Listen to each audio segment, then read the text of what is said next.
Release the Kraken. Kraken gonna crack. Hello, everybody, and welcome to the October 19th edition of Steel Sharpens Steel. I'm Tom Cunningham. I am Joy Stevens. I'm Jermaine Taylor. And here we are. And I also would like to say, and he is Anthony Turner. When I tell y'all, Anthony be sitting, Anthony is like the fourth horseman up in this. He be sitting like waiting for us to just go live. And as soon as as soon as the countdown starts, he is in there. Y'all gonna have to play really hard if you want to be Anthony in the room. What are his Thursdays or Fridays like when we don't come on? Does he need like some self-help a little bit, or do you think he gets through? Listen. You know what? Don't be talking about boy. I was about to say, don't you be talking shit about Anthony Turner. He's been here a lot longer than you, Jermaine. Don't think you can't get swapped right.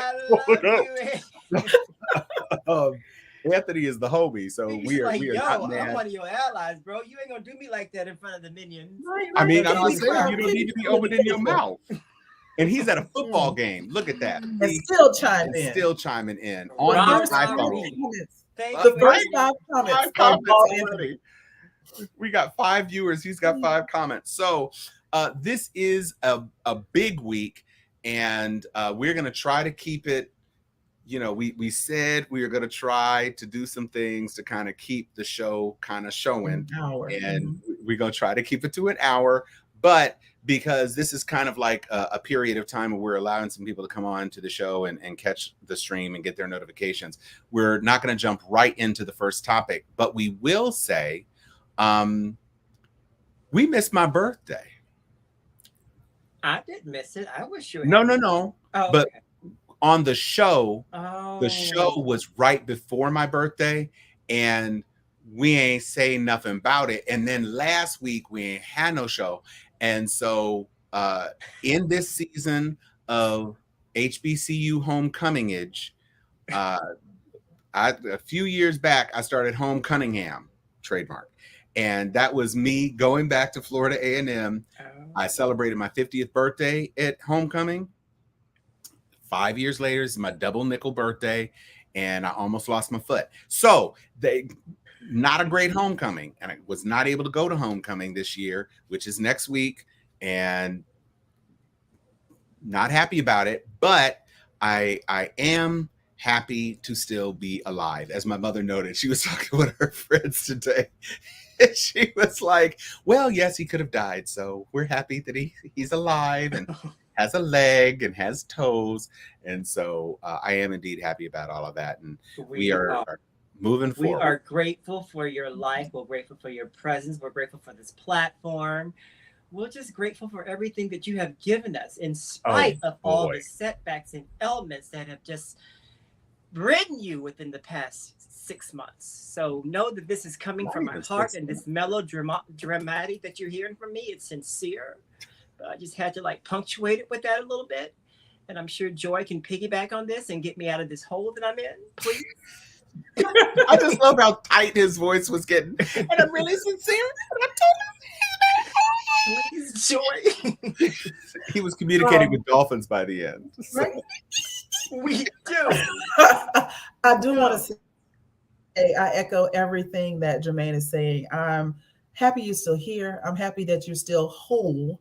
And I'm happy that you've made it this far. You know, statistically speaking, in the United States, you shouldn't have made it past 30, right? So all of us have been exceptions to different rules. I should have had 3 kids by now, all kinds of stuff. So I'm just happy that in this moment, this extended era of questionable future, that you've come through whole and healthy. And we love you, man. We do. I appreciate it. And we love all of you who come and share this space with us all the time. It is a wonderful thing that the interwebs have made it possible for Black people of intellect to share with each other and talk our intellectual shit without fear of repercussions from censors and network television. Although if we were to be picked up by network television, I would hop on that train immediately. Just saying. Brother, you're gonna turn down a check, but it's coming. It's coming. It is. It better be. So we have a show. Oh, Anthony Turner. We have a chock full show for you all this week, and our first segment is: did somebody say Kraken?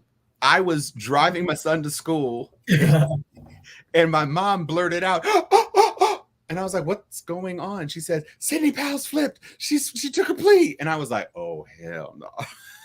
I know you lied.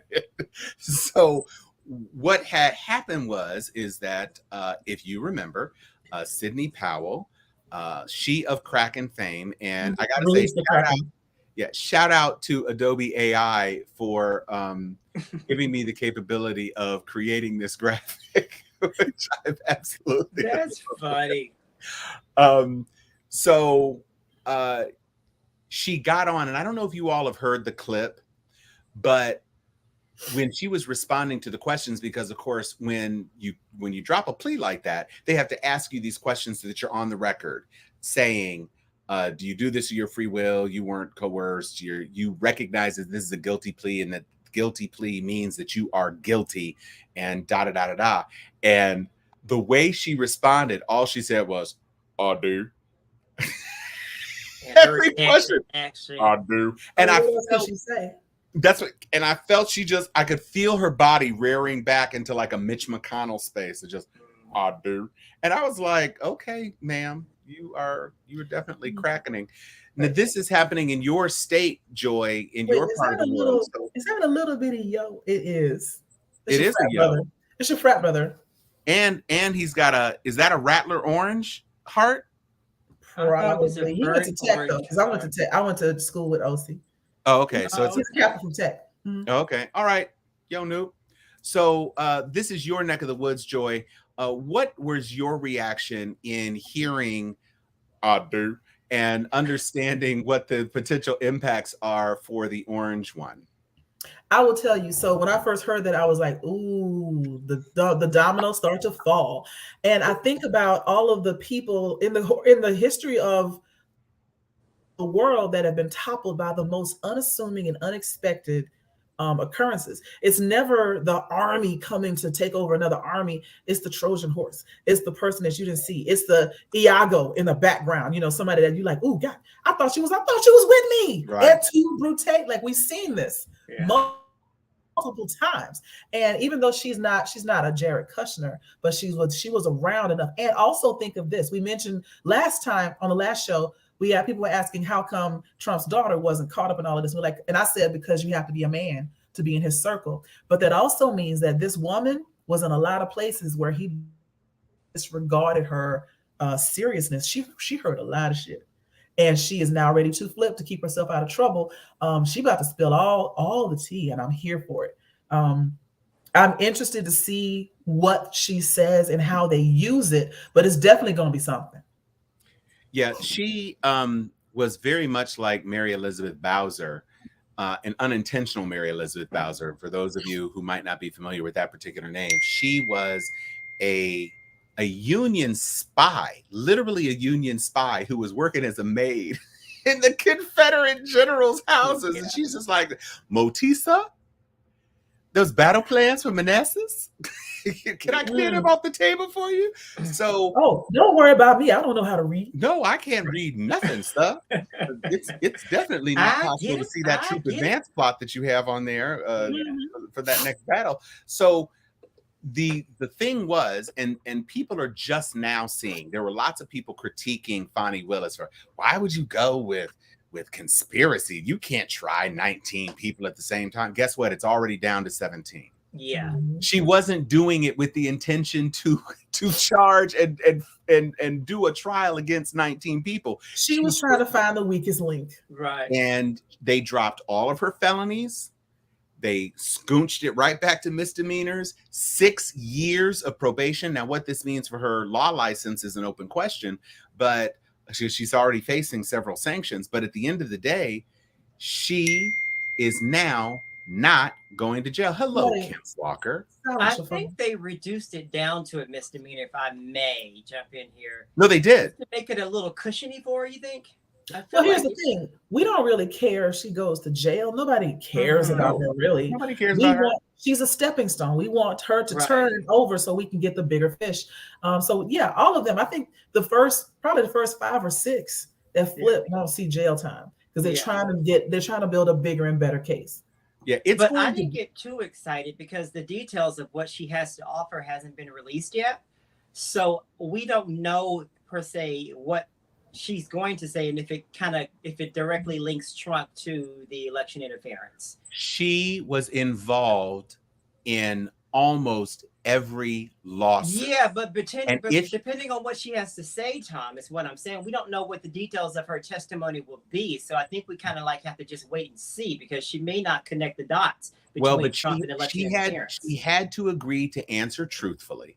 Right. And since she was in the room for all of those lawsuits, she can't say her testimony is she can't say that. And they, as Paul said, they can always yank it. And they literally told her, girl, if you try to play games with us, you've already pled guilty, and the terms, you could still go to jail. This wasn't like, oh yeah, so we bought cotton candy on Tuesday, and that's all I know.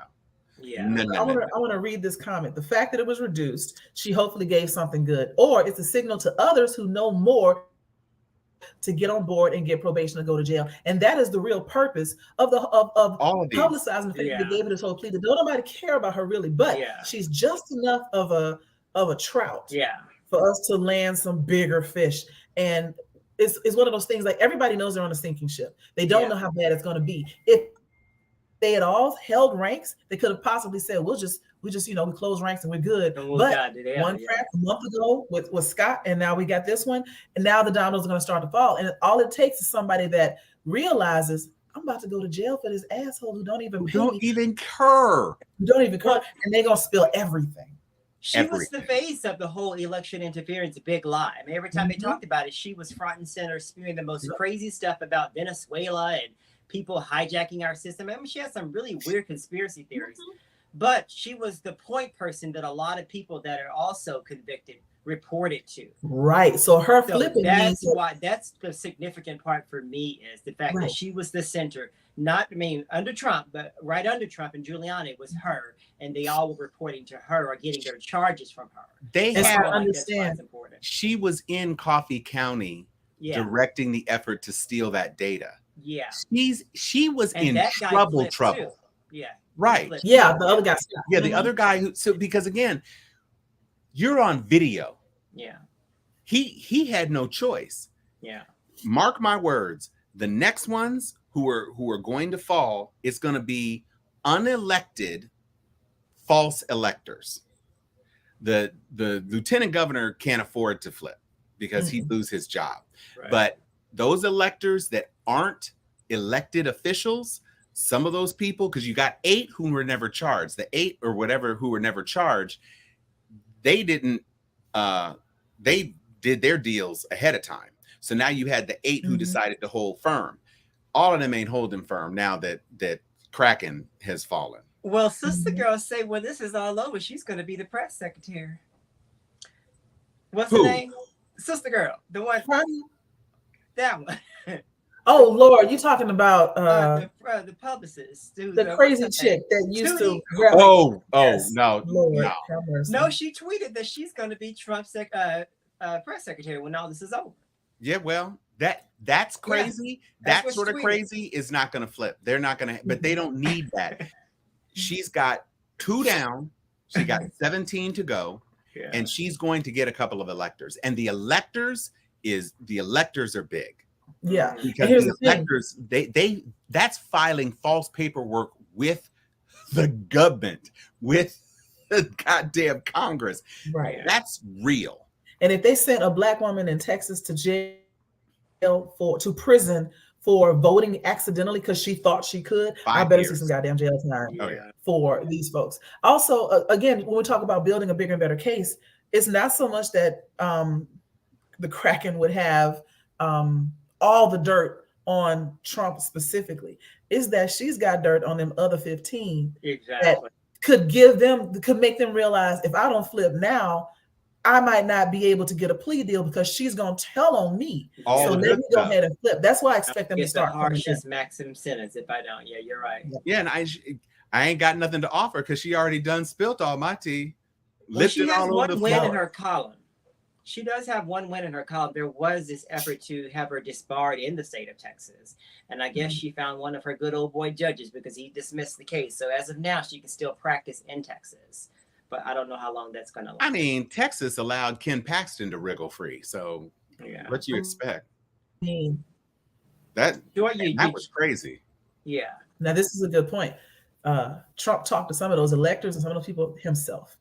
And if they can say, I've had firsthand knowledge because he called me and here's the phone log where he told me to say this and sign this falsely. Oh, you didn't, that's it. That's your ass. He called, she recorded, the Coffee County chick recorded the phone call, or she was on the phone call with the Brad Raffensperger thing that got recorded. Yes. Mr. President. Oh, it's such an honor to talk to you. And well, up in all the excitement of talking to a damn president, months later, it's going to get your ass in jail.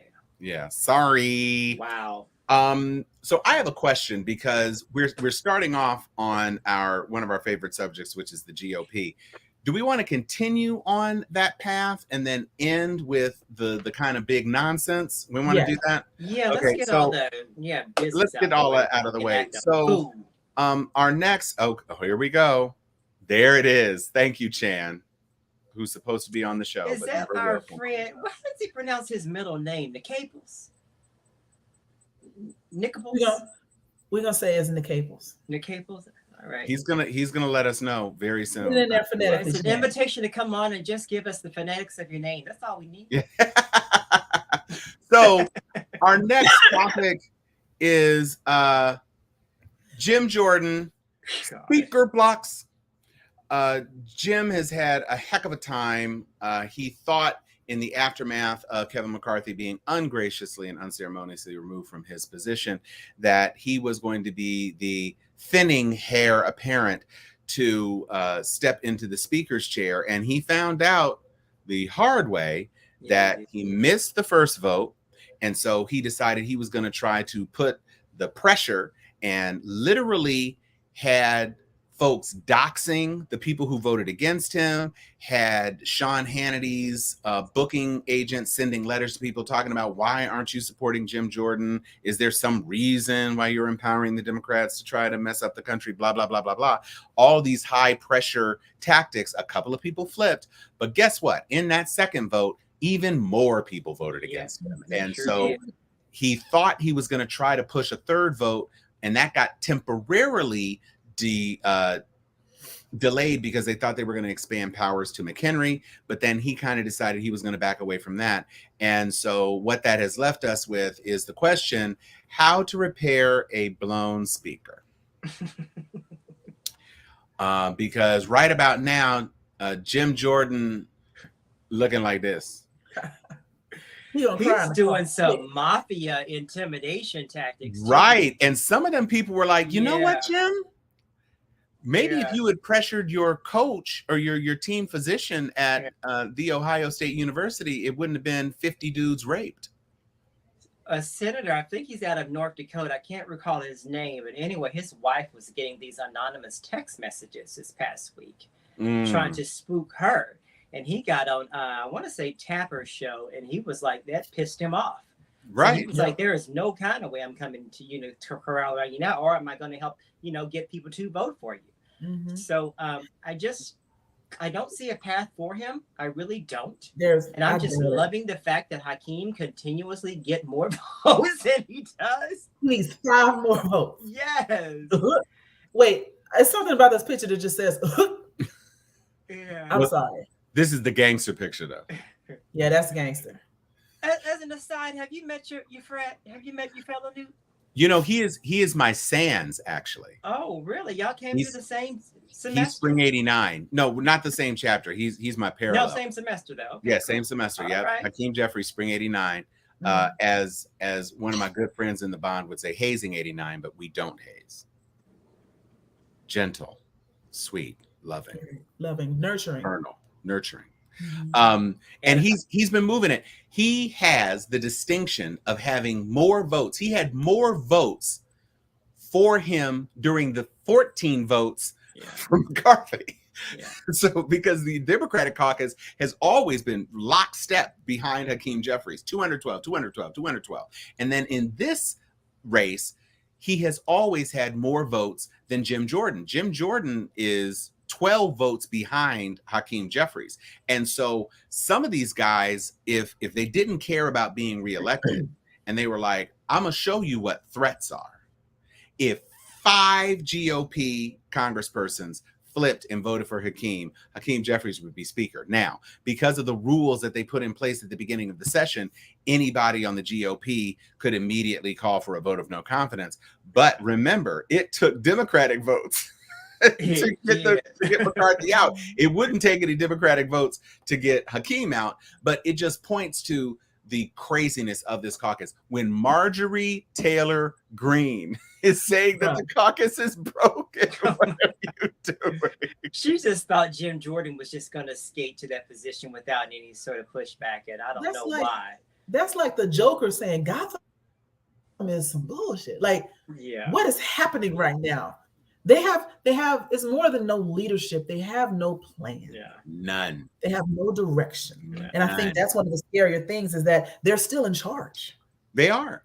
For the time being. I mean, let's be clear. One of the things that's happened that nobody really cares about because it is like the 10th or 11th most amusing story about the GOP caucus right now is that everybody's favorite former Brazilian drag queen cum congressperson, Santos, out of New York, is hemorrhaging cash to the extent that he has a negative balance right now. Oh, yes, he does. And he's like, oh, well, there's so many people running in my district that I'm gonna be able to triumph. No. He's new charges being brought of fraud. It turns out the money that he claimed he loaned himself in order to be qualified for federal matching funds, it was a pretend loan. Oh, wow. Not only did he not loan it to himself, there was no money behind it, but he posted it as a loan so that he could qualify for funds. And then when all the paperwork shook out, that's why his treasurer left. When all the paperwork shook out, it ended up that he didn't even ever give himself $500,000. He only said that so that he could. How can you believe the word of anything that somebody who steals a friend's scarf? How can you believe anything they say ever again? Is that their scarf? Burberry, baby. Is his check being garnished? A check that he gets for being a House member, is that being garnished as a result of some of his past actions or no? Oh, it's not being garnished. But he ain't gonna win. And he's sitting here popping up all this stuff and and bro, it's not happening. And that's gonna be a seat that that the GOP is gonna lose, which will make their margin even more slender. And we'll see. These sort of tactics are not working. And by the way, in case anybody was confused, Jim Jordan has one of the most gerrymandered districts in Ohio. Yes, he does. That's the only reason why he wins. It's just great for him to win.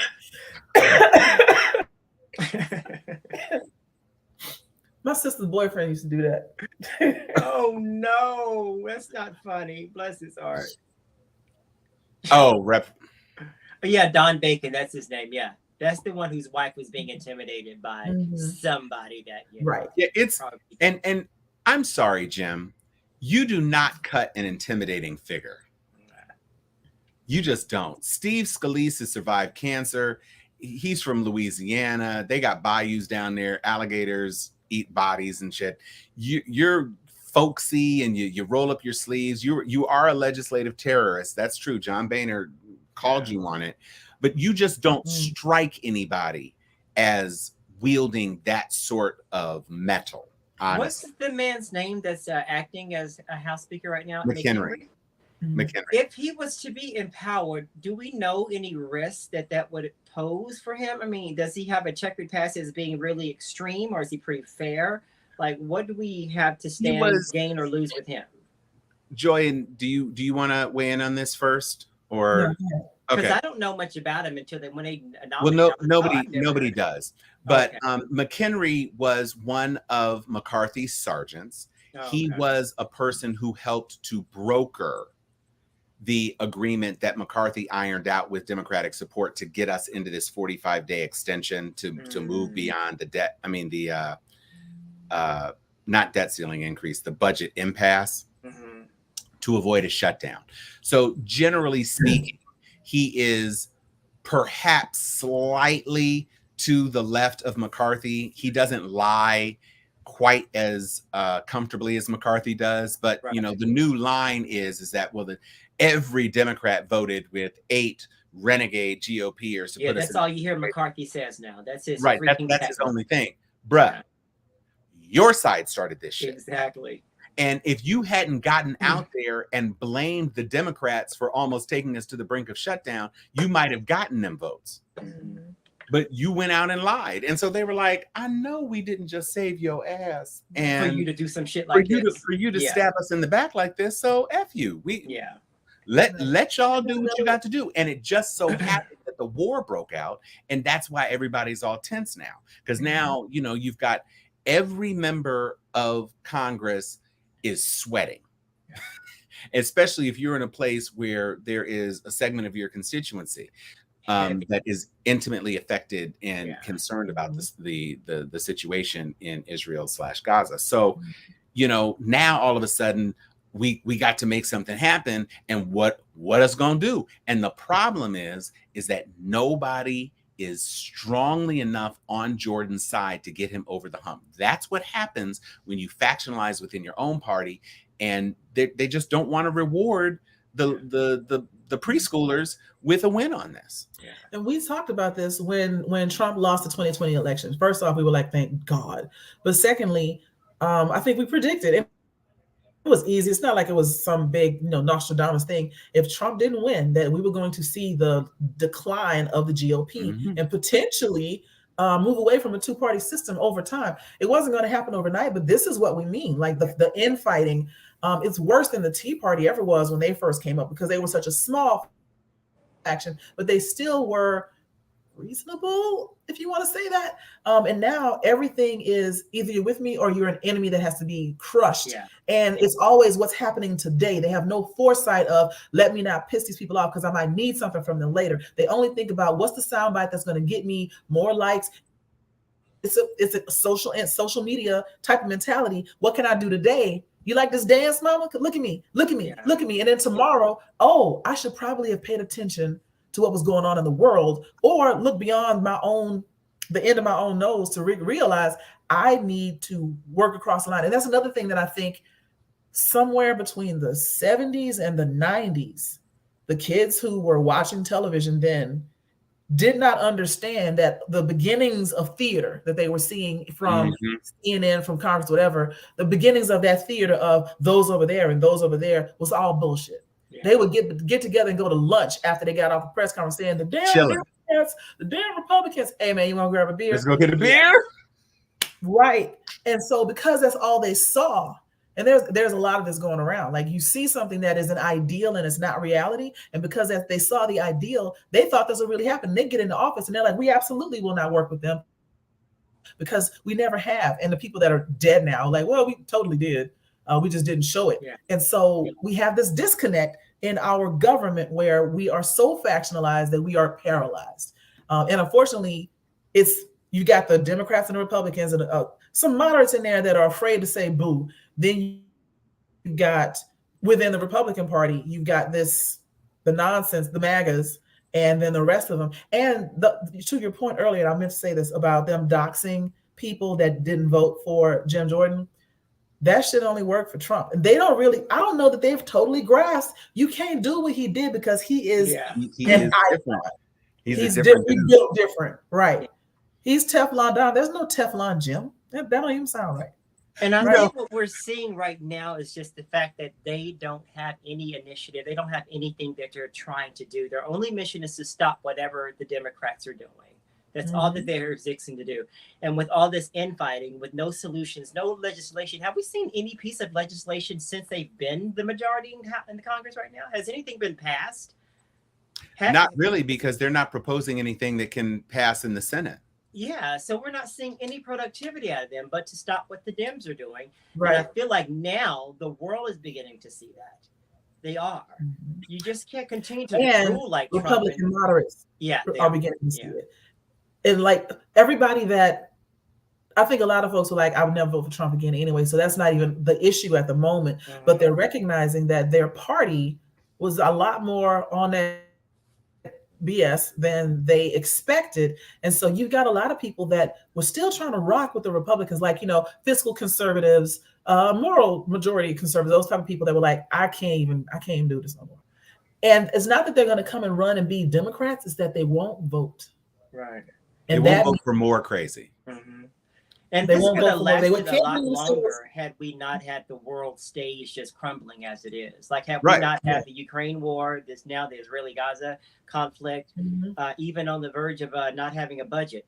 If we not had all these major things around them, I don't think it would have been as illuminated as it is how broken the Republican Party is. Well, so I'm just kind of glad they're finally getting their comeuppance, and it just can't be denied. We want to welcome right now. Mark Stepney into the comments. And to be clear, you're right. He don't got the votes. You don't got the votes. Y'all remember that electric company thing that the Pointer Sisters sang? 1, 2, 3, 4, 5, 6, 7, 8, 9, 10, 11, 12. Hakeem got them 12. 1, 2, 3, 4, 5, 6, 7, 8, 9, 10, 11, 12. 12. And you don't got the votes, my brother. You need 17 more votes, and you don't got them. And so he's got to step back. We have this looming deadline, middle of November. We're just under a month away. Something has got to happen. Maybe McHenry is going to be able to do it, but understand that right now the language is real fuzzy.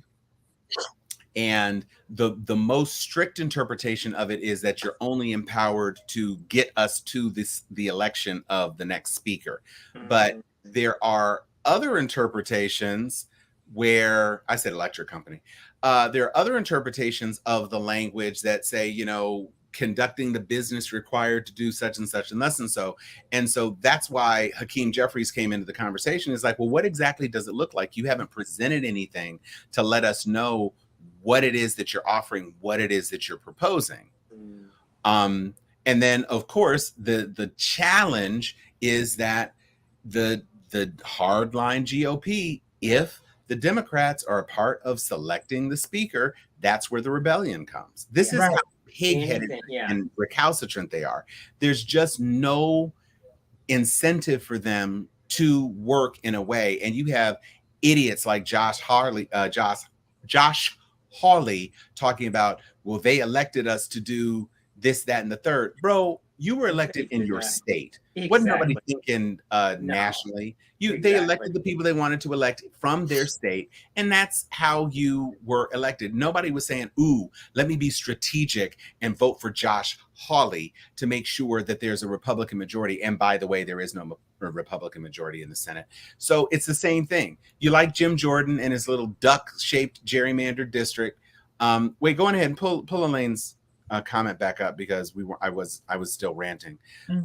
Exactly. That's what it is. They aren't seeing the forest for Jim Jordan's thinning hair. So they need to figure out a path forward. They don't have a path forward. They're on a path backward. Yes.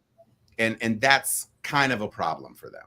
Do we know if those 8 extreme, the ones who were responsible for getting McCarthy out, are they making the same demands of like Scalise? I'm pretty sure Jordan's working in concert with him, so they probably don't have to make demands with him.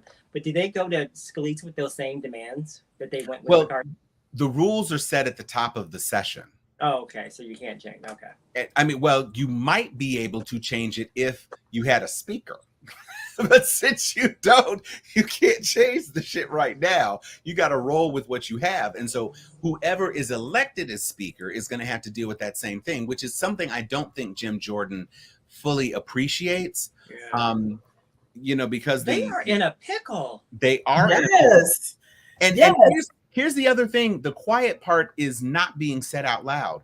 If Jim Jordan is elected as speaker, he is third in line of the presidency. Yeah. And it's not an outside the box scenario that Biden won't make it to 2024. That's not inconceivable. Right. And I won't say anything else about scenarios beyond yeah, and I kind of know what you're thinking, because that scenario did pass. Yeah, I ain't gonna say nothing about it. We are in our world, because it's not too far gone of a thought. It's not. Listen, you had people trying to show up at Obama's house in DC. Yeah. So yeah. I don't put nothing past nobody. All right. We are moving on. Now, this is probably going to be a shorter segment, because I'm sure our final segment is going to be a free-for-all. So tell your friends, don't hide your friends, don't hide your wife. Tell them to come on for this last segment, because we are going to be talking about Will and Jada. But before we get to Will and Jada, we want to talk about some good karmic comeuppance for the least favorite governor in the South, and that is Sarah Huckabee, because she is fancy. For those of you who might not be aware, Sarah Huckabee came under fire this week because she ordered a little podium for her to stand behind. And that podium is not inexpensive. It was quite an expensive podium, and she used the state credit card. So yes, she did. And it was $19,000. Now, here's this one. Folks out here losing their whole. This folks out here losing their whole job for like buying dinner by accident on a corporate card, and she got about a $19,000 podium. A $19,000 podium, and to be clear, it's a knockoff. Oh, it's not even real? What? I didn't hear that part. What? Okay, so here's the thing. So the podium that she was quoted, because the people who sold the podium to her aren't the podium manufacturer. They're an event staging company, okay? And so what the event staging company did is they said, oh, we're going to go find you a podium, blah, blah, blah, blah, blah. The name of the podium that is the fancy podium is Falcon. It's the Falcon lectern, okay?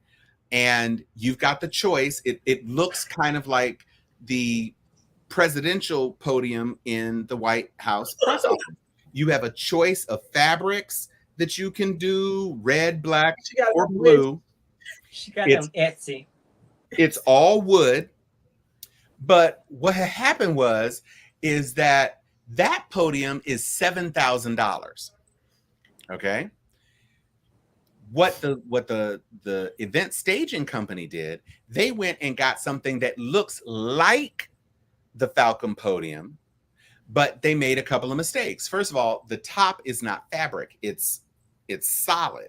Second of all, instead of it being an all wood base, I'm gonna have to find this podium again, because I want you all to see it. I'm actually looking for it right now. Because I set it up. And isn't it like blue looking? Okay, it looks like a transformer. Here. I have it. I'm going to send it to you. How do you want me to send it? I have it too. Oh, you got it? Okay. No, y'all remember like when people was getting Jordans from China, and they would have like the little dude, like the air would be like standing on a ladder or something. Like it would just be like just enough to be off. This is what she has done. That's what she got. Air Jordans. That's what she has done. She got Air Jordans from Wish. She got the Gordon Gartrell. It is the Gordon Gartrell.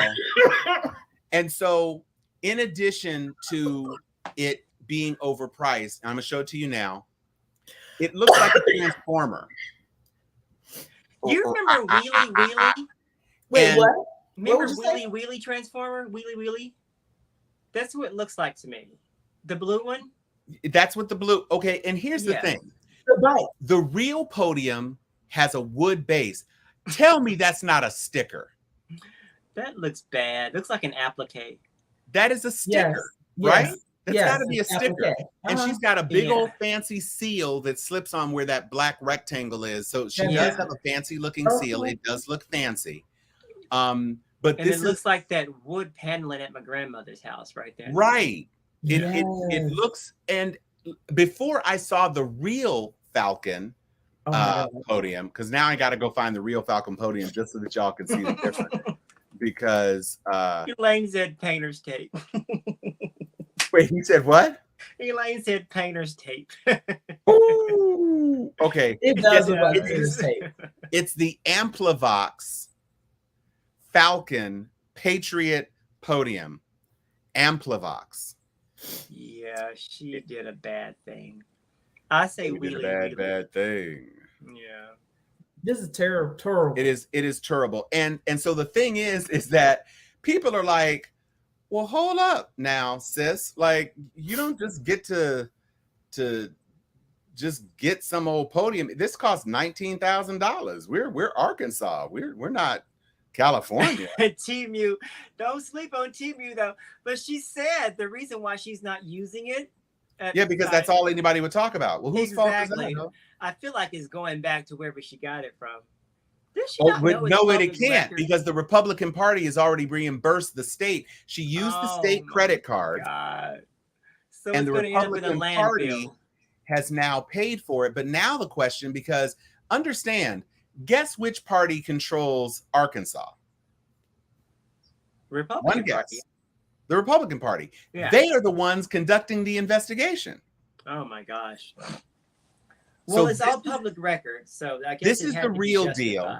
Yeah. Wait. You know what makes me mad though is that the entire state of Arkansas will say some. Well, and I'm making them a monolith, and I admit that. Well, but they will come around and say some bullshit like, "I don't want my tax dollars going to milk for these little darky children," and that cost them all of 0.04 cents out of their tax dollars. Meanwhile, this woman is spending $19,000 on a podium that looks like my nephew put it together. Right. And didn't what's his name? Oh my God. Your boy, sleepy eye doctor that was in Trump's Ben Carson. Remember when he bought all that furniture? A while back? Again, it'd be your own people. It'd be the Republicans out here spending money like nuts, because your girl Ocasio-Cortez be taking the bus down to Congress. So I'm so sick of this cognitive dissonance of the Democrats are trying to spend all our money on useless things, and this is literally a useless thing. Yeah. And they can't even reimburse these students for these courses that they now can't even use for credit. They're holding on to that money, but you got money for something like that. Come on, now, make it make sense. It's just hypocrisy all over the place. But this is sort of like in your face, like, this is what I can do, and I'm going to smear it in your face. Well, guess what, girl? Like my girl Joyce said, it be your own people. Because we weren't even thinking about it. We probably wouldn't even known about it. Well, we would have thought it was an ugly piece of furniture, but we wouldn't got to this part of the conversation. Well, and the funny thing is that her predecessor got in trouble for an expenditure that was like 9 times lower. So this is on the left. That's the real thing. You see, it's all wood. And it's a fabric cover. Nothing like that. And this one on the right is Bumblebee. It's not even the right color blue. It's not. So this one on the left looks all nice and everything. Ambassador of Israel. So this is a company that does this. You see real wood, all of that. And then on the right, you have the Fisher Price podium. Yeah, Lectimus Prime. And I'm gonna freaking blame it on her and just say she has bad taste, because that's just horrible. We could look at and now she can't even use it. That's the thing. She can't even use it, because if the Republican Party was paying for it, why would the Republican Party need this podium? And if the Republican Party is paying for it, why do you get to use the podium? So now it's just it's very clearly a knockoff. And so Falcon's probably upset because Falcon's name is on the invoice. So they're like, oh, so you just lying too. And this is a great point.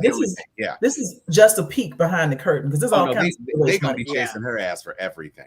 Everything. So Sarah. Sorry to this. Sarah. It's not gonna be a nice crumma for you. It's not enough to derail you, but these people, when it comes down to their coins and who they want to chase, She got to go back to She, work. and her Democratic rival should just bring this back up every time. Or just show up at the debate with a knockoff of it. That's exactly. Like I saw a preview today of a little video, and it was a guy walking around carrying a nightstand. And so he walked up to some ladies and he said, "Would any of you want one night stand?" And at first they were like, "Oh, that was corny." And then they saw that he was actually carrying a nightstand, and they thought it was funny. So he opened the drawer and pulled out a tube, and he said, "You guys want to hold my cock?" Because it was tube cock, right? And then he said, "But if you want it, I have to give you a cream pie." So he had a cream pie in the thing. Where did he just kept going? He just kept going. And they just kept laughing and laughing and laughing because the stack of it was kind of ridiculous. But here you are. She actually tried to say that the reason she needed a custom built transformer podium was that she's a woman. And so she's a little bit shorter than her male predecessors. Girl. So that was justification. Okay. Girl, first of all, your daddy was your predecessor. It's not like he's a towering giant. So let's be clear. And he's doing one of those commercials he's doing now. He's doing some sort of he's the worst. Oh God, it's some PSA, and I'm like, dude, you are not the person to be standing behind this product. What is it? Is it the Jewish something? It's something, but I'm like, yo, no, he's a nightmare. He needs to be doing it for fried chicken because he has gained weight since he left office. Oh, he did lose that grapple, but he's gained it back. No, he's gained it all back. All right. Da, da, da, da, da, da, da. Oh my God, let me just hold on for this one. Yeah, hold on, buckle up for dear life. It's going to be a bumpy flight. So, I don't know if you're aware. There was a little story that came out about last week about a person who was doing some interviews and saying some stuff on the interviews. Really? And all of a sudden, it was the only thing that the internet could find itself to talk about. It was worse than the Kardashians. It was worse than old boy who got that press, the Jermaine Stewart press. Was it worse than Juicy Smollett? It was worse than Juicy Smollett. Wow. And I think we have to talk about Jada. I guess we do. We don't talk about Jada. We don't talk about Jay. So after Jada Pinkett Smith went on the Today Show with one Hoda Kotb, by the way, Hoda, who doesn't wash below her knees. That shit. Hoda, I need you to add at least one more vowel to your name before you start excoriating people on the nature of their relationship. One more vowel between the T and the B, maybe. And wash below your knees. So she doesn't. I'm serious. Jada just started like a torrent of tea. It was a tsunami of tea. It was just and stuff like just crazy stuff, like stuff nobody expected her to say. Right. Like she's been Tupac the whole time. Like it's just I don't even know if it was tea. I can't really call it tea because tea is like good in piping. This is something a little bit below that because I'm like, come on, Jada, this shit is. This is Sunny Delight. Yeah, you're not sure what it is that you're trying to serve you, and it has no nutritional value whatsoever, and it's hard to swallow because it's thick for no reason. She's serving Sunny tea. It was so. Needless.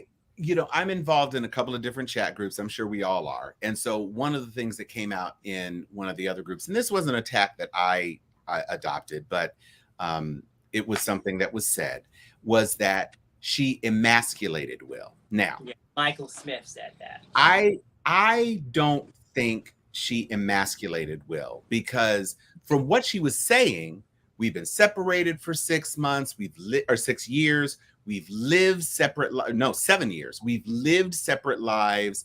The Alcina entanglement, which was an affair where she was sleeping with her son's friend. But to me, it would have made more sense to come out with we've been separated for these number of years after that happened. better. Right after that happened. Because right. it not could have been justification, but we could have just easily digested it a little bit more, knowing, okay, they're not together. So she just thought her needs to be met by someone else. But see, I'm having a hard time. Why now does she feel like she had to say that they? But the thing is, all of us knew husband on your red table talk and make him sit there and cry about the fact that you didn't bone your child's friend when y'all are separated. Why even do all of that? And that's what it is for me. First of all, everybody knew y'all was doing different things. Yeah, we've been knowing that. But it worked for you. That was your thing. Like in Europe, none of this is uncommon. You got a wealthy husband, you got a wife. The wife does, junior league and whatever, and the wealthy husband got his little mistress in a villa, and that's just the way shit is. Like nobody cares. Like, we'll make good movies, okay? That's what we want. Don't make Wild Wild West 2. Don't make 7 Pounds. Don't make After Earth. Don't make After Earth. Make good movie. Make Bad Boys. We'll watch Bad Boys. Make that, okay? Make the movie where Emancipation. Make Emancipation. Make Concussion. It's fine. You're a star. Do you? People expect stars to be kind of different. And you all said that, y'all were together, but you had a different kind of relationship. That's fine. Do that.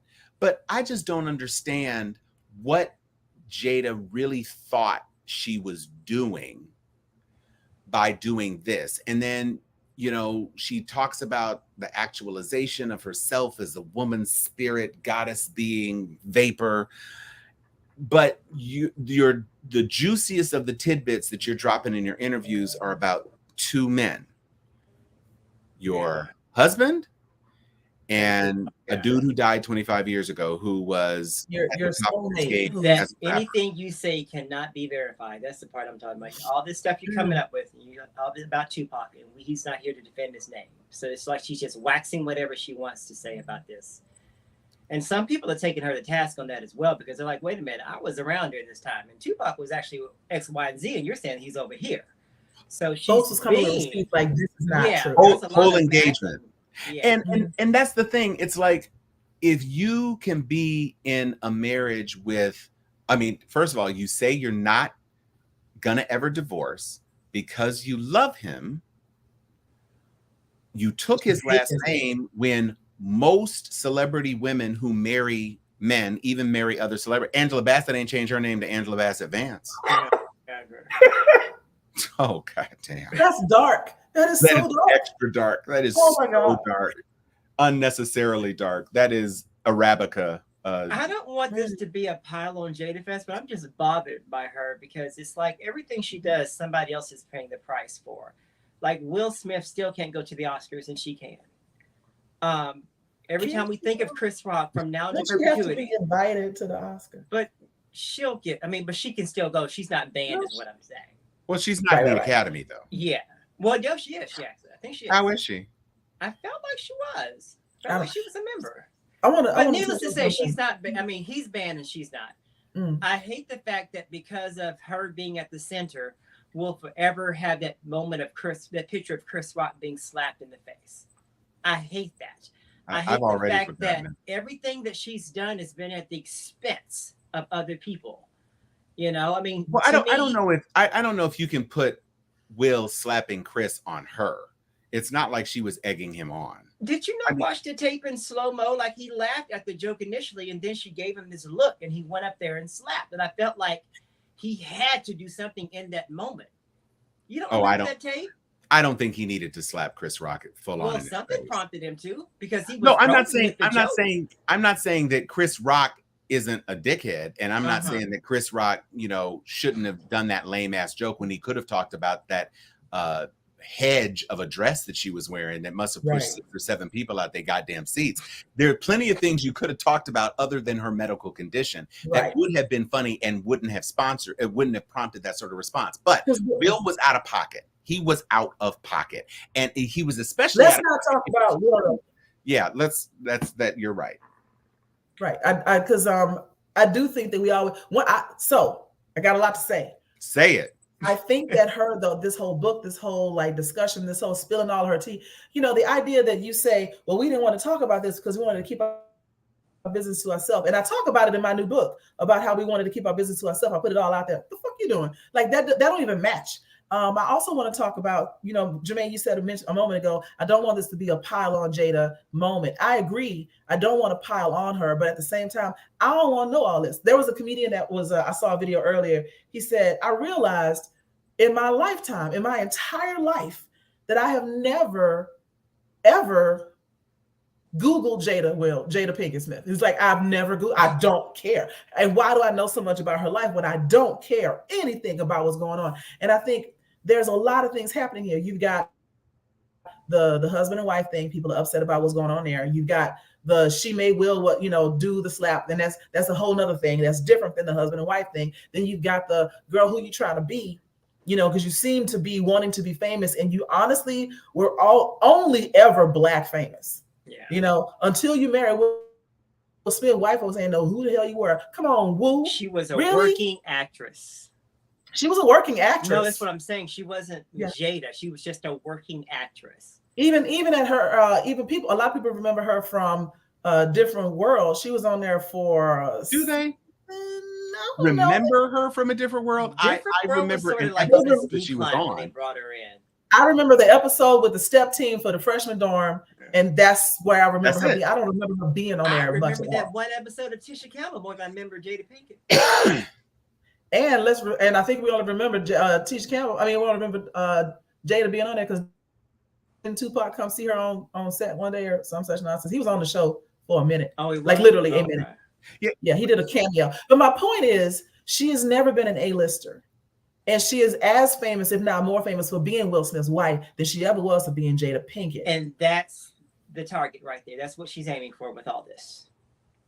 Right. And she's trying to separate herself. Okay, great. But the issue is, don't nobody care about you because we never really cared about you. You was cute. You were a cute little something. You had guys. Still very cute. I'm sorry. She looked good in them pictures now. You can say what you want to.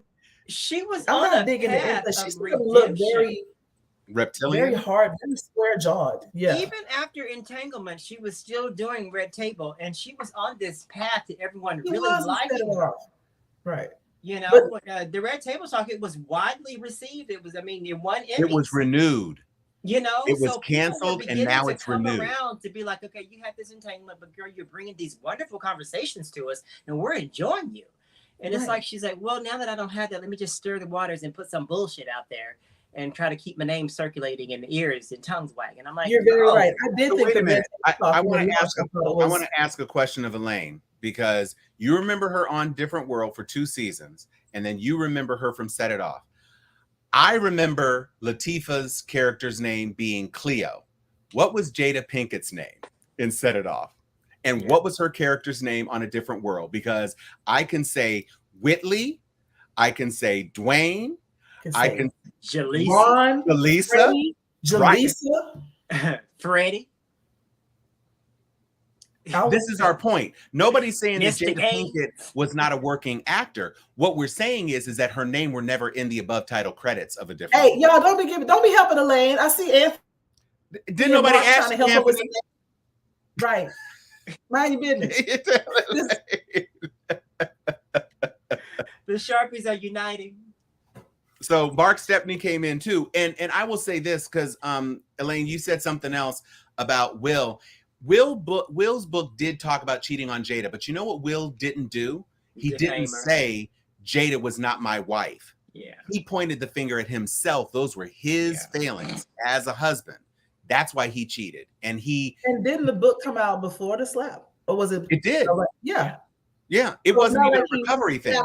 Oh boy. And then wrote this book about No, it wasn't a cleanup. That book existed. Right. So, and he did a tour. He went to this country and sort of healed himself. He did the work. So it felt a lot more real than what But also there was a time when Will Smith was the most marketable actor in Hollywood. Mm-hmm. And that was never true of Jada. It could have been true maybe of Denzel in like a certain little time frame, but Will Smith was a superstar. Yeah. I Am Legend, that little arc where he was an I Am Legend and had the bad boys and, you know, even with, notwithstanding Wild Wild West, Will Smith was the #1 box office draw for like a pieces of. He was putting in country GDPs for every movie that he made. Yep. Sure was. The 4th of July, we could count on Will Smith to come out with something for years. Yep. Yes. And people would go see it. They would. Until we hit that you know, that little stretch. But even that might be the reason he got why nominated for Pursuit of this. Happiness. He wasn't just an action guy. He was a serious guy. Mm-hmm. The first movie he came out in, Where the Day Takes You, I don't know if people remember that. It was a serious role coming off of a television series where he was just a clown. Oh, and 6 Degrees of Separation. 6 Degrees of Separation came after Where the Day Takes You. Where the Day Takes You, he was part of an ensemble cast, but 6 Degrees, he was main character. He was the central character in 6 Degrees. But I mean, Hitch, he was a romantic lead. Independence Day, he was an action star. Bad Boys, he was an action star. You know, he was doing it all. And then he went into Ali, of all things, started doing Oscar-nominated roles. This was a major guy. Yeah, that's like Anthony said. He was that guy. Right. So I mean, Will Smith was so fire. At one point, I remember Eminem, who I respect highly as a rapper. One of his raps was like, Will Smith don't got to curse on his raps to sell records, but I do. So F him and F you too. Yeah. So when Eminem, who is a legend in his, well, yes, I would say he's legendary. Yeah, when he's like, he can make money without having to do what I have to do. Will was that dude. And so she got absorbed into Will's world. And I can understand on a fundamental level, I can understand her not wanting to be in his shadow. I get that. But you don't come out of somebody's shadow by shining a light on all they shit. Yeah. Shine like he did. Shine a light on yourself. Say I. But then even her she tried to get out from under Will's shadow by saying, you know, I fucked Tupac. Yeah. That's another shadow, isn't it? Not even that she fucked him, that he was her soulmate, except they didn't have any sexual chemistry. Yeah. But he proposed while he was engaged to somebody else. I will never be with a man that I don't have sexual chemistry. We can be friends. Like all the choices were at the expense of Will. And we don't have to keep talking about this. It makes you mad because you know what? He shouldn't be in this position. He really shouldn't. Chan, you did. Oh my God. So right. Because original, you know, all coffee, no cream. Janet, I love that. But you know what? Janet is really back on Team Will, because when he posted that notifications off thing, she was one of the people who posted on that saying, you know, giving him a little love message. Yeah. That she was co-signing on the whole thing. This is working out for Will. If it turns out that this is part of a plan to help rehabilitate him and get him on top, I don't think it is. I'm saying, but if it is, it's genius, because she's taking all the heat and he's getting all the sympathy. Did you see the post that he put out after she went on this tour that many people were seeing as bashing Will? He basically posted a thing saying, this has really opened my eyes to the beauty and integrity of my wife, and I just realized that I did not do such and such and thus and so, and she was living more on the edge than I was aware. My response to that is, and I still don't care. No, it's not a matter of caring more. And then Britney Spears messed around and said, "Oh, hold my beer. Justin Timberlake got me pregnant, and I aborted the baby." So with them knives. With them knives. Nothing's going to be sacred anymore. No, I have there's no limits. Another thing I want to touch on, and this is me coming for my people. Oh, I'm gonna say it all. So with a full chest, Joy. With your full chest. With my full chest. I'm gonna tell you, I can say I don't fuck with Jada. I can say that, and I can be sincere about it, and it doesn't mean that I don't support Black women. Right. I'm tired of the conversations that you froze. Does. And just because you might say you got to that or rewind. imply You got that, to rewind it. You froze. You froze. Okay. What's the last thing y'all heard? I don't fuck with Jada. Pretty much. Talking about protecting Black women. Oh yeah, Black women, right? Yeah. So people will say, you know, you got to support and protect Black women. I can still support and protect Black women. It doesn't mean I have to ride with every Black woman out there. I don't ride with what's the girl name? The Republican mouthpiece, Candace Owens. I don't ride with Candace Owens either, because I don't.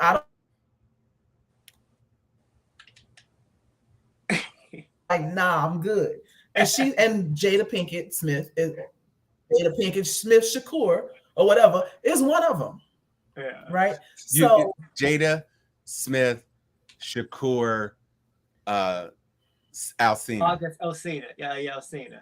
Colby, Dexter, Carrington, Kardashian. Devereaux. Never give her the Devereaux name. No, she doesn't. No, she doesn't get Devereaux. But I love that we get all of our references. We old as hell, but we get them. But that's my thing. That's what I wanted to say about all of this, because you know the banner said, "Do we have to talk about Jada?" And I'm like, we can. That's what I'm going to say. We can. I can be a full supporter of Black empowerment, Black excellence, Black voices, etc. And she has a right to do everything that she's doing. I'm not saying that she has to stop. I'm saying I don't give a fuck. That's what I'm saying. And you can't tell me that because I don't want to buy her book or because I don't want to hear anything about her that I'm anti-women, I'm misogynistic, I'm anti-Black, I'm anti-Jada open her mouth because I don't care. I'm not trying to stop her book sales. I'm saying I don't know anybody that's going to buy that book. Yeah. And I've talked to a lot of people to make sure, was I tripping? Like, does anybody really want to read this story? And everybody's like, I don't even want to. What everybody's saying, I don't want to be in this group chat. Like, I don't want to be here. I don't want to have nothing to do with it. Yeah, this is the most unsuccessful press junket I've ever seen in my entire life, because they're supposed to make you want to see the movie, want to buy the book, make you want to, whatever it is they're trying to push. And people are just repulsed by it because what they've heard thus far, I don't want to get near it. I'm done. How did we get here? It's like I've got enough. Nobody wants to be here. It's enough. I've seen that interview 4 or 5 times. Yeah. And her PR people, they need awards. They need awards and raises. Same thing. I don't rock with the Kardashians either. I never followed them or their show. I don't have nothing to do I'm with you, Anthony. I'm good. Mm-hmm. And it's just like Black entertainment in general. I have a right as an intelligent Black woman to say, you know what? I don't think I like this show. I'm not going to watch it. I don't have to watch every Black show that comes out just because I'm trying to support Black people. If I support it all, then that means none of it was special. I want to support the stuff that I think deserves a repeat, a second season, more money, etc., than just spreading myself thin just to say I support everybody. Some of y'all out here putting out trash. Looking at you, Tubi. Okay, but we're like that because I think we're selective in who. Well, because I don't watch a lot of TP stuff. I just don't. Because it's just not my type of humor. But I have family members and friends in my circle that do, and oftentimes they'll push back on me, ask them why not. And then I'll have to go into my whole Hollywood thesis as to what writing is and how jokes are flowing and stuff like that. Mm-hmm. And they just don't get it. But I have just, even before I came into that, way of thinking about how jokes are delivered and, shows are written, his writing just never appealed to me.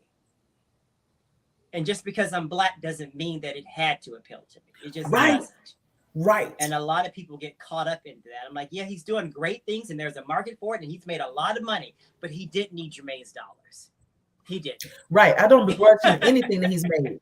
I'm just not, I don't like with that. Without my money. Well, I will say this because you started talking about things that we could support. And I will just say, if you have not watched The Burial on Amazon, and Jamie Foxx and Tommy Lee Jones, 2 Oscar winners, coming back off that stroke, Jamie Foxx has had he did that. They cloned Tyrone, and The Burial. He is playing Willie Gary, legendary personal injury / big money. He's attorney, a lawyer in this, right? Wings of Justice. It's based on a real story. Okay. And so he's portraying Willie Gary. He's a lot taller than Willie Gary. But he's very entertaining. This is probably an Emmy nominatable performance. Tommy Lee Jones plays the elderly owner of a chain of funeral homes, and he gets into a contract dispute, and his young mentee, who is played by my frat brother, who was in Uncorked and also in Jurassic World Dominion, Mamadou Achie is his name. Okay.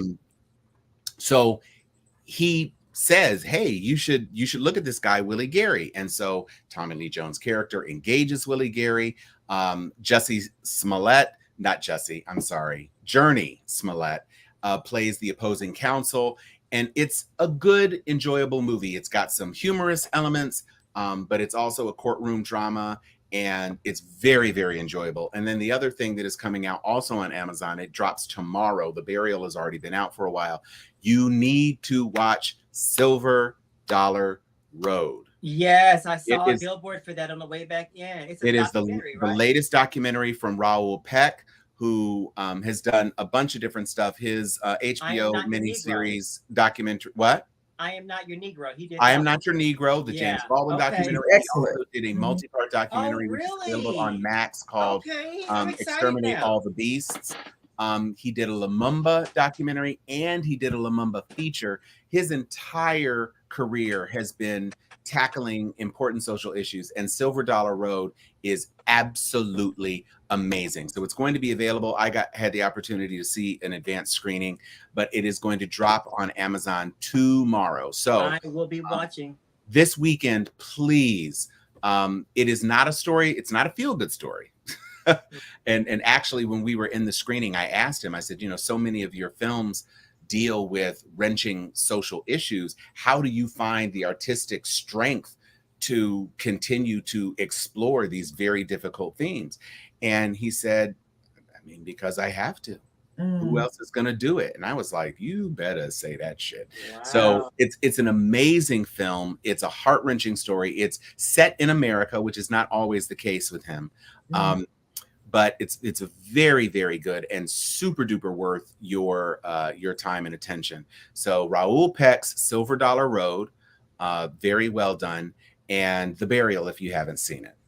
How are we feeling about this upcoming The Color Purple releasing? I'm excited. I'm here for it. I am too. I'm absolutely here for it. I like Fantasia, but I'm going to see this. I think Fantasia is going to be a great Sealy. Yeah. Yeah.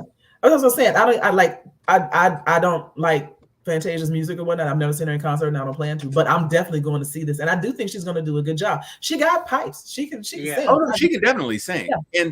And quietly, I think she probably still pastes words on things so that she can spell them out and identify. Stop it. I'm just worried about because I know how we are as us's when we have a platform, or not platform, but a blueprint as to what we possibly should be expecting, and then we'll see that this is something that's kind of different.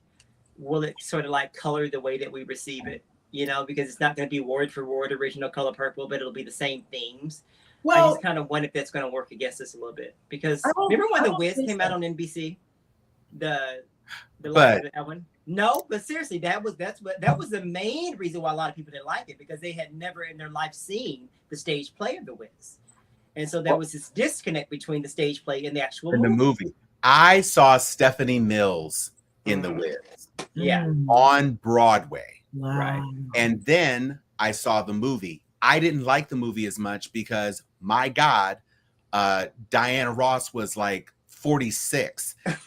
And she was supposed to be a girl. So they just made her some teacher. And I was like, come on, world. But take that same way of thinking and apply it to The Color Purple. I feel like. Well, but the difference is that after The Color Purple movie became so big, it had a very successful Broadway run. And that might be the redeeming factor. I think that's what it is. Well, I agree. I think I hope it will be better. But I think the difference is that unlike Roots, this is fundamentally different because the book was a thing. Then they made the movie. They ignored a bunch of themes of the movie. Yeah. Of the book, to make it more palatable. Yeah. And then they they took out all of Alice Walker's, not even subtext, ubtext about the sexual relationship between Celie and Suge and orientation and all this stuff, and they tried to pass it off in the final 6 or 7 minutes of the movie, talking about she makes pants and the pants that anybody can wear. Yeah. Oh, is that what that was? Oh, so it resolved. Well, I mean, that was actually in the book. That was a business she did, but that was kind of a way. You mean I can wear these breeches and she can wear them too? Well, now, Hoppo, you know, you can go on ahead and get you a pair of these pantaloons right now. Let me just go. That was the way of dealing with the fact that she ain't never had no man because she was living her life. And that was explored fully in the Walker novel. Sure. I thought they were just capitalizing on the entrepreneurial spirit of the Black woman. I didn't think did you ever read The Color Purple, Jermaine? You clearly have not. I haven't. I've never. Well, so you need to be silent in this portion because you got to read the book at least. So I'm just saying, don't say when you disagree with what it was about when you didn't read the source material. It wasn't about that. It was on the entrepreneurship, but the subtext was that she was a woman making pants. Y'all, hey, children. Yeah. Okay. So anyway, this movie purportedly leans a little bit more into there we go. It leans more into the fullness of her text. And I like that it's Black creatives. I love that Oprah is on it. I love who they have playing the Sophia character, although she's a lot younger as an actor than Danielle Brooks. Danielle Brooks, yeah. I love that Halle is in it. I think Fantasia is going to be spectacular. Coleman Domingo. Yeah, Coleman Domingo is Coleman Domingo's a hell of an actor. It's gonna be difficult for me to completely erase like Adolph Caesar and Danny Glover, because Adolph Caesar was just a kind of a character, but Danny Glover as the central villain, that's a burned impression in my mind. There's people right now that still don't like Danny Glover because he plays of Mr. But Coleman Domingo is a very capable actor. It's not like this ain't a Tubi production. I do want to say, Chan, I like the Roots remake, and I'm gonna fight you on this, but we'll talk later. So I think I'm very much looking forward to it. I know that they are reaching out to Black legacy organizations. It's Jack and Jill chapters all across the country. It's Links chapters. It's sororities. It's fraternities. They're trying to make it an event. You're supposed to. They're trying to make it an event, and it should be. I think it's fine. I don't disagree. I absolutely agree. I understand it. I'm just glad that 40 damn years later, we can explore what Alice was really trying to do. Shut up, Chan. Wow. It's a novel. It has so many lines. I mean, it continues to live. Alice Walker, she's a rich woman as a result of this because it just keeps being reinvented. I guess it's a story that people will always enjoy seeing. You know what? I want to touch on. Go ahead. Go ahead, Joy. I want to touch on what Elaine said about this being a non-starter in 1985. We all agree. But I think that is another thing that I'm excited about seeing is that you can have some intersectional struggles in movies now, whereas before you can't be Black and gay. We can't do that. You can't be gay and a person of color or even a woman. It had to be a gay white man story. Like, guys, I'm going to leave for a quick second. I got to grab something. Okay. All right. Okay. Did he leave? He left. No, he said he's coming back. But I mean, we got to teach him how to just leave the. Oh, you just turn off your camera and turn off your mic. He left the chat, like he left the application. But I think that, what was I talking about? Oh, yeah, I'm liking that I'm able to see now more and more representation of multiple people, of multiple real lived experiences. Right. I just did the Pride Parade here in Atlanta.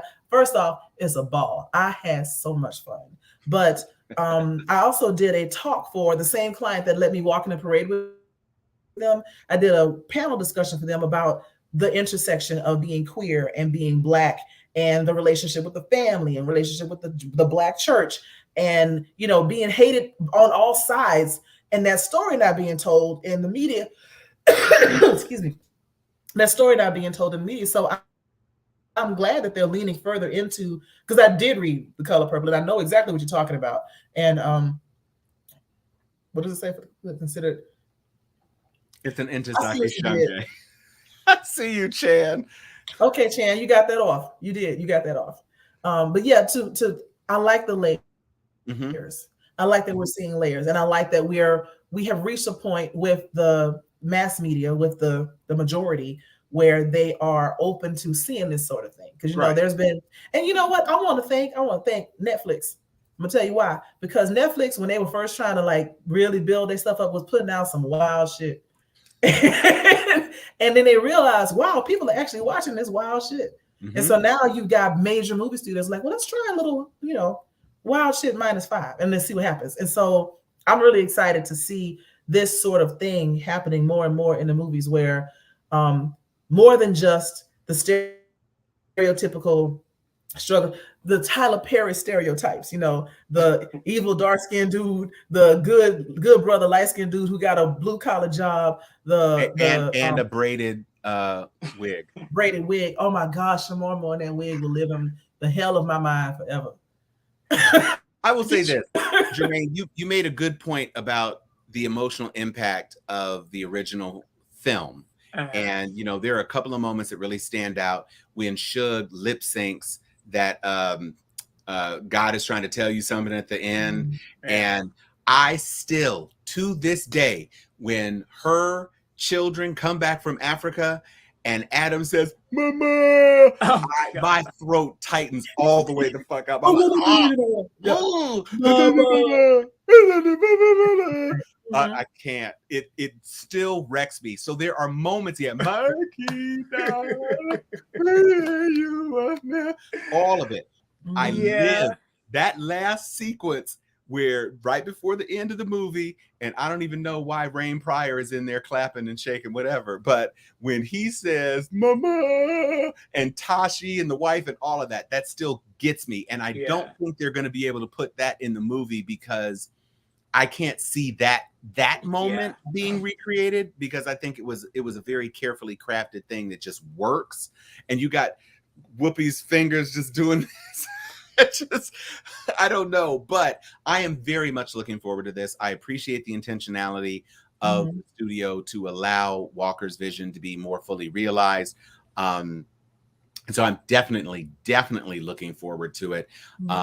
We are in a golden age of Black artistic expression, and that includes, and I'm so glad to be alive during this time. Yeah, it's amazing. And do we have anything else that? Because we tried to keep it under an hour, folks. We really did. We're going to keep it under an hour and a half. I scheduled my delivery for that amount of time and barely made it. I was like, dang. And he was on time, too. Because they're normally okay, Zora Neale Hurston and James. Yes, exactly. James Baldwin is like the guy who just keeps on giving. It's like I turn on my freaking social media and it can just be out of nowhere. It'll just be populated with nothing but a James Baldwin just day. If you follow me, he was you're right, because my career it's like he has James Baldwin on everything, and his commentary is still current. Yeah, and it lives today, and it's like, good God, this man. You know why? Because they ain't changed. Nothing changed. If you have not, and I don't want to get into, we could do another hour on James Baldwin. If you have not seen it, Google James Baldwin, William Buckley. Yes. Oh my God, yes. James Baldwin, William Buckley. The entire debate is on YouTube. He went over to England to debate the question of basically the plight of Black people and whether or not Black people in America were being kept from the American dream, or is the American dream at the expense of Black people? And he was arguing in the positive, and William Buckley overplayed his snooty hand. I mean, James Baldwin was unapologetic before it was cool. Yeah, absolutely. And so just Google that if you haven't seen it. The full thing, I think it's almost an hour. It's not even VHS quality. It's a kinescope, basically. Yes, and Bayard Rustin's biopic is coming up on Netflix as well. Coleman Domingo, he's playing the title character. So yes, Bayard Rustin, he sure is. Yeah, and that's coming. That's November. On Netflix, yeah. On Netflix. So that'll be. I actually brought that up at today's the thing that you had me doing. I actually brought that up because one of the initiatives of the National Black Justice Coalition is to get a stamp honoring Yes. They are working for Bayard to get a stamp. And that biopic is going to be great. Because again, Coleman Domingo's having a moment. You know what I also would like to see from the Black community, and looking at everybody, is a reconciliation of the part that Black women and queer people played in the civil rights movement, because a lot of that gets overlooked. I know this is a whole nother show. I'm not trying to get into it deep. Just, go back, like just Google, who was gay in the civil rights movement, and then see how many names pop up. You're like, I didn't know about her. I didn't know about him. Because it wasn't popular. Again, you can't be Black and gay.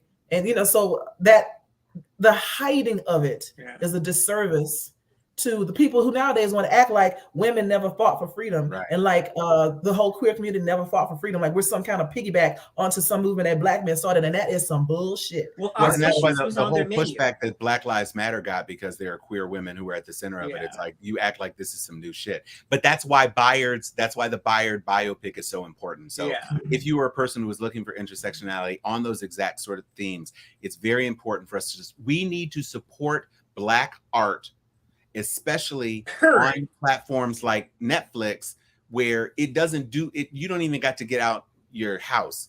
Put it on, stream it, watch it, invite people to watch it, have discussions about it, watch it again. There's an excellent documentary about Ailey. It's probably available on a streaming service, but it was actually released. I think I saw that on YouTube, the one about Ailey. Oh, I hope not. There was you can have whole movies on YouTube. Make the distinction. No, I know you can pay for it. Yeah, if you paid for it or whatever. I just hope that it didn't get put on YouTube for free, because we should support it. Well, I want to make the distinction that we should support Black art. That still don't mean I gotta fuck with Jada Pinkett Smith. I'm just I think that's a great place to put a pin on it. In conclusion, we're gonna leave it. We're gonna have to leave it there for now. I will say, as always, it is a pleasure to be with everybody in the Sharpie family. And on behalf of us, I am Tom Cunningham.